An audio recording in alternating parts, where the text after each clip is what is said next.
నమస్తే.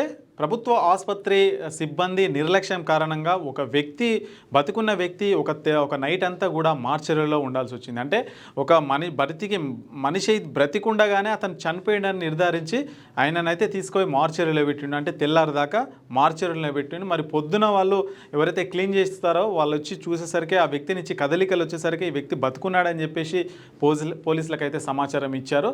సమాచారం ఇవ్వడంతో వాళ్ళైతే మరి ఎవరైతే దీనికి బాధ్యులు ఉంటారో వాళ్ళందరిపైన కూడా విచారణ అయితే చేపట్టారు. అసలు విషయం ఏంటంటే మహబూబాబాద్ ప్రభుత్వ ఆసుపత్రిలో అయితే జరిగింది.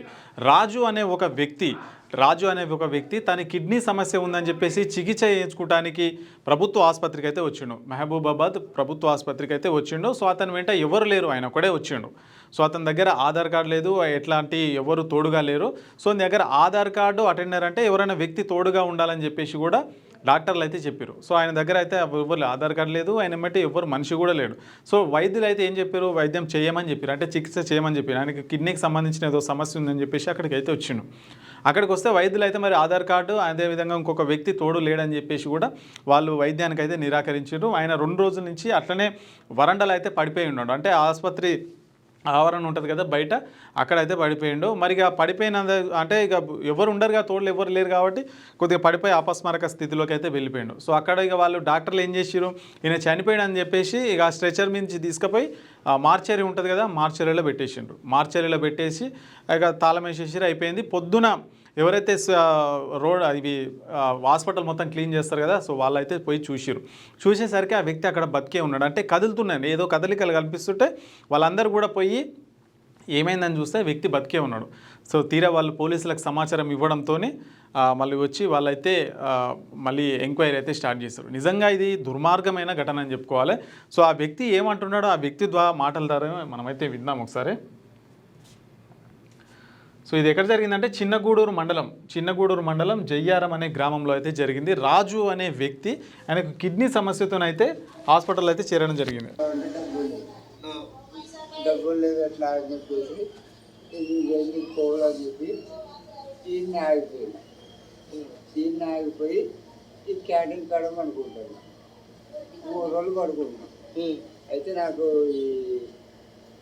ఇది తొండి లేవట్లేదు కాబట్టి ఆటోమేటిక్గా మూత్రం వచ్చిందంటే తెలుస్తాడు. పాయింట్లోనే పోతుంటే 2 రోజులు పోయేసరికి వెళ్ళొచ్చిందని చెప్పేసి తీసి వీళ్ళు మార్చి గేటు ముందు వేసారు. ఓకే, వేసిన తర్వాత మనం నైట్ తీసుకుపోయి లోపల వేసారు మార్చరీలో. తర్వాత ఏమైంది? తర్వాత పోలీసులు తీసుకొచ్చి ఇప్పుడు లోపల నైట్ మొత్తం వెళ్ళలేదు. ఎందులో వేసి నిన్ను అందులో దేని మీద పండబెట్టింది? కిందనే వేసి ఇచ్చారు. దేనికోసం వేసిల్లు అందులో మీకు తెలియదు. వేసిల్లా? నీకు చనిపోయిన కింద లెక్క వేసేది. మరి నిన్న ఎవరు చూసిండు? ఈ ఊరికే వాళ్ళు చూసి పోలీసు వాళ్ళకి ఇన్ఫర్మేషన్ ఇస్తే వాళ్ళు వచ్చి నేను తీసుకొచ్చి బయటికి తీసుకొచ్చి రాసుకున్నారు. సో ఇదనమాట ఆ చిన్నగూడూరు అనే మండలానికి జయ్యారం అనే గ్రామానికి చెందిన రాజు అనే వ్యక్తి ప్రభుత్వ ఆసుపత్రికి అయితే వచ్చిండు. మహబూబాబాద్ ప్రభుత్వ ఆసుపత్రికి రావడంతో సో ఆయన ఒకడే వచ్చిండు, ఆయనతో పాటు ఎవరూ రాలేదు. సో ఆయన దగ్గర ఆధార్ కార్డు లేదు, ఇంకో వ్యక్తి లేరు. సో దాంతో వైద్యులు అయితే వైద్యానికి నిరాకరించారు, అంటే చికిత్స చేయడానికి అయితే నిరాకరించారు. ఆయనకు కిడ్నీ సమస్య ఉందని చెప్పేసి ఆయనకు వచ్చిండు. వస్తే చేయకపోగా ఆసుపత్రిలో ఆవరణ అయితే పడుకుంటే ఆయన అపస్మారక స్థితిలోకి వెళ్ళిపోయాడు. 2-3 రోజులు అట్లే పండుకున్నాడు, ఫుడ్ లేక వాటర్ లేక ఆయన అపస్మారక స్థితిలోకి వెళ్ళిపోగానే వాళ్ళని తీసుకుపోయి చనిపోయిండు అని చెప్పేసి అక్కడ వేశారు. సో అంటే వైద్యుల నిర్లక్ష్యం, ఇక్కడ సిబ్బంది నిర్లక్ష్యం ఎంత ఉందో గమనించండి. అంటే ఒక ఆధార్ కార్డేనా, అంటే ప్రాణం కంటే ఆధార్ కార్డే ముఖ్యమే. ఎందుకంటే ఇప్పుడు ఆధార్ కార్డు ఉంటే ఉంటుంది, లేకపోతే లేదు. ప్రతి ఒక్క మనిషికి ఆధార్ కార్డు అయితే ఉంటుంది, ఎక్కడి నుంచో ఉంటుంది. టైంకు తేకపోవచ్చు, సో మనిషి లేకపోవచ్చు. ఒకవేళ అనాథ అయి ఉంటే సరే అతనికి ఎవరైనా ఉన్నారో లేదో అంత ఐడియా లేదు. సో ఎవరు లేరు అనుకుంటాం, ఎవరు లేరు, అనాథ, అతను ఒక్కడే వచ్చిండు, హాస్పిటల్కి వైద్యం చేయరా? ఆధార్ కార్డు కూడా లేదనుకుందాం. సో మానవీయ కోణంలో కూడా ఇలాంటి పనులు చేయరా వైద్యులు? పోలీసులను ఆశ్రయించి దానికి రూల్స్ అండ్ రెగ్యులేషన్స్ ఏవో ఉంటాయి అవి పాటించి కూడా చేయరా? అంటే మనిషి కదా, అంటే మనిషి కంటే ఆధార్ కార్డు లేదంటే ఒక తోడు ముఖ్యమా? ఆయన ఒకవేళ అనాథ అయి ఉంటే ఒక్కడే వస్తాడు. ఆధార్ కార్డు లేదనుకుంటే ఇక వాళ్ళకి వైద్యం చేయరా? అంటే ఎట్లా మన చట్టాలు ఎట్లున్నాయి, మన ప్రభుత్వాలు ఎట్లున్నాయి? అంటే ఒక ఆధార్ కార్డు ప్రామాణికమా వైద్యం చేయడానికి? లేకపోతే వైద్యం చేయరా? అట్ని చంపేస్తారా? తీసుకుపోయి అందులో పెట్టిరు. నైట్ అంతా ఇప్పుడు మార్చరీ అంటే చల్లగా ఉంటుంది అందులో, అంటే మొత్తం కూల్ ఉంటుంది. అతనికి చాలా నైట్ అంతా కూడా కనీసమైన మాట్లాడతాను కూడా మాటలు వస్తలేవు ఆయనకు. ఎందుకంటే నైట్ మొత్తం చలి పెట్టి ఆయన మొత్తం ఆయన బాడీ అంతా బిగుసుకపోయింది. సో పొద్దున చూస్తే ఎవరైతే పని చేస్తారో వాళ్ళకి కనిపించేసరికి వాళ్ళకి సమాచారం ఇచ్చారు. అంటే ఇంత నిర్లక్ష్యమా? అంటే ఇంత రూల్స్ అదే రూల్స్ అంటే ఉండాలనుకుంటే ఉండొచ్చు. ఒకవేళ అతనికి ఆధార్ లేకపోతే కనుక వైద్యం చేయరా? ఆ టైంలో చనిపోయి ఉంటే వ్యక్తి, అంటే ఆధార్ కార్డు లేదని చెప్పేసి ఇంకా చనిపోయిండమని నిర్ధారించేస్తారా? ఇదే అది దానికంటూ రూల్స్ ఉంటాయి కదా. ఆధార్ కార్డు లేదు, అతనికి తోడు ఎవరు లేరు, దానికి సంబంధించిన రూల్స్ పాటించి వైద్యం చేస్తే అయిపోతుంది కదా. సో ఇంత నిర్లక్ష్యం అనమాట చూడు మన దేశంలో. సరే రూల్స్ ఉంటే ఉండొచ్చు, చట్టాలు ఉంటే ఉండొచ్చు, కానీ మానవీయ కోణంలో కూడా ఆలోచించి అతనికి వైద్యం చేస్తే అయిపోతుంది కదా. సో ఇట్లాంటి సంఘటనలు అయితే మన దేశంలో అయితే ఇప్పటికి కూడా జరగడం నిజంగా బాధాకరం అని చెప్పుకోవాలి.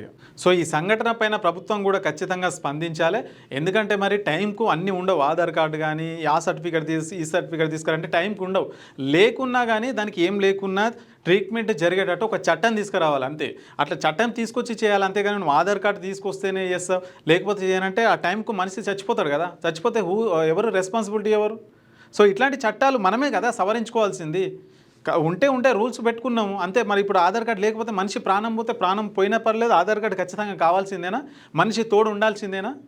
సో దీనిపైన కూడా ప్రభుత్వం ఒకసారి ఆలోచించి అలాంటి చట్టాలను తీసుకురావాలి. అదేవిధంగా హాస్పిటల్లో ఎవరైతే బాధ్యులు ఉన్నారో వాటికి సంబంధించిన వైద్యులు ఎవరైతే ఉన్నారో పరీక్షించి మార్చరీలు అయితే పెట్టారో వాళ్ళపైన ఖచ్చితంగా కూడా చట్టపరమైన చర్యలు తీసుకోవాలని అయితే ఖచ్చితంగా కోరుకుందాం మనం. ఎందుకంటే మరి ఇది చిన్న సంఘటన కాదు, ఎందుకంటే ఇది చాలా ఈ హృదయ విధాయక సంఘటన అని చెప్పాలి. ఎందుకంటే మరి ఆ వ్యక్తి కనుక మరి నైట్ ఉన్నాడు, ఇప్పుడు ఒకవేళ అక్కడ చచ్చిపోలేదు, మార్చిలో చచ్చిపోతే పరిస్థితి ఏంటి?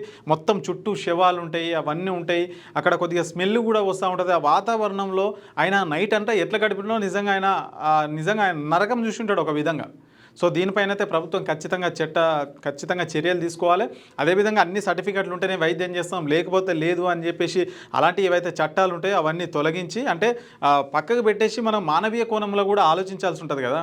మానవీయ కోణంలో ఆలోచించి సో వాళ్ళకు కావాల్సిన ట్రీట్మెంట్ అందించి తర్వాత ఆ సర్టిఫికెట్ల కోసం చూడాలి తప్పే నీ సర్టిఫికెట్ వస్తేనే వైద్యం చేస్తానడం ఎంతవరకు కరెక్ట్ అనేది కూడా ప్రభుత్వాలు అయితే ఒకసారి ఆలోచించి వీటిపైన చట్టాలు కూడా ఖచ్చితంగా తీసుకురావాల్సిన అవసరం ఉంటుంది. అధికారులు మీ సమస్యలు పట్టించుకోవట్లేదా? నెలల తరబడి మిమ్మల్ని ఇబ్బంది పెడుతున్నారా? మీ సమస్యకు ఎవరు స్పందించట్లేదా? సమస్య ఏదైనా ఎక్కడి నుంచైనా వెంటనే క్యూన్యూస్ కాల్ చేయండి. మీ తరఫున మేం బాధ్యత తీసుకుంటాం. కాల్ చేయాల్సిన ఫోన్ నెంబర్ 8499019921. పబ్లిక్ వాయిస్, సామాన్యుడి ప్రశ్నాస్త్రం. ప్రతి గురువారం ఉదయం 10 గంటలకు మీ క్యూన్యూస్ హెచ్డీలో నవంబర్ 6 నుంచి ప్రారంభం.